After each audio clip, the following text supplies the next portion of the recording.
శ్రీమాత్రే నమః. ఆదిపరాశక్తి జగన్మాత యొక్క అనుగ్రహంతో దూర ప్రాంతాలలో ఉన్నటువంటి వ్యక్తులు మాకు ఫోన్ చేసిన వారికి ఫోన్ ద్వారా వాట్సాప్లో మీ యొక్క వివరాలను పంపించడం ద్వారా జ్యోతిష్యం చెప్పడం జరుగుతుంది. మనకున్నటువంటి ఈ యొక్క సమస్యలను పరిష్కరించడానికి ఆదిపరాశక్తి అంశాలు ఎన్నో కూడా మనకు ఉన్నాయి. వాటిలో కొన్ని సప్తమాతృకలు, నవదుర్గలు, దశమహావిద్య దేవతలు, యోగిని దేవతలు, ఇంకా అష్టాదశ శక్తిపీఠాలు, ఇంకా వన దేవతలు, గ్రామ దేవతలు, ఇలా అమ్మవారి స్వరూపాలు ఎన్నో ఉన్నాయి.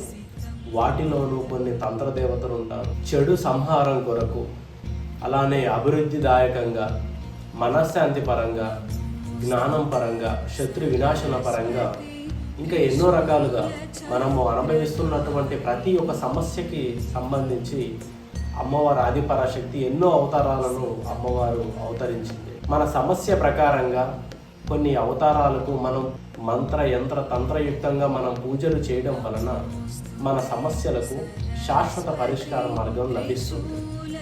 కామాఖ్య తంత్ర జ్యోతిష్య కేంద్రం మీకు మీ యొక్క జాతకంలో మీరు అనుభవిస్తున్నటువంటి మీ యొక్క సమస్యలను, మీరు ఇబ్బందులు పడుతున్నటువంటి మీ యొక్క పరిస్థితులకు అనుకూలంగా అమ్మవారి ఆదిపరాశక్తికి సంబంధించినటువంటి పూజలను నిర్వహించి ఆ పూజకు సంబంధించినటువంటి యంత్రాలను, తాయెత్తులను, అమ్మవారి యొక్క పసుపు కుంకుమలను, ఇంకా పూజ వస్తువులను మీకు అందించడం జరుగుతుంది.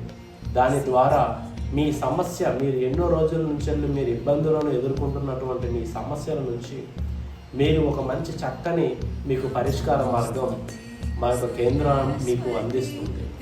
మీరు ఎక్కడెక్కడో జ్యోతిష్యం చెప్పించుకొని మీరు నిరాశ చెంది ఉన్నారా?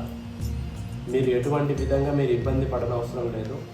మా యొక్క కేంద్రంలో మీకు అద్భుతంగా మీకు పూజలు చేసి ఆ అమ్మవారి ఆదిపరాశక్తికి సంబంధించినటువంటి యంత్రాలను, పూజ వస్తువులను మీకు అందించడం జరుగుతుంది.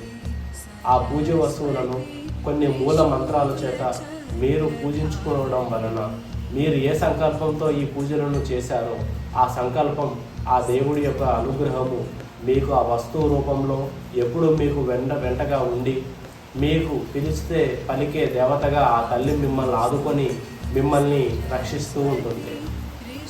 శుభం.